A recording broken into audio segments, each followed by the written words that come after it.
Hey everyone, this is Christine Vales and I wanted to wish you guys a happy and blessed Thanksgiving. And I thought I would just do a quick post because I was looking up the word for Thanksgiving in Hebrew. And so I thought I would make a little chalkboard here, and it says TODAH. And that is the word for Thanksgiving in Hebrew.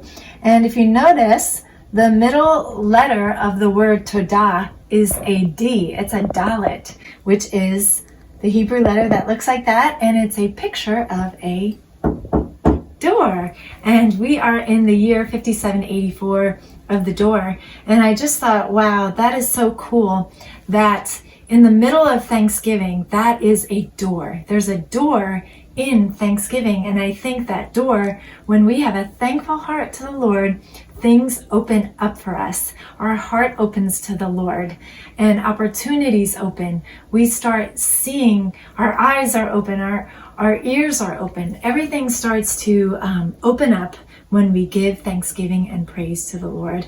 And not just for what He has done, but what He is going to do in the future. So blessings, just wanted to reach out and wish you a blessed Thanksgiving.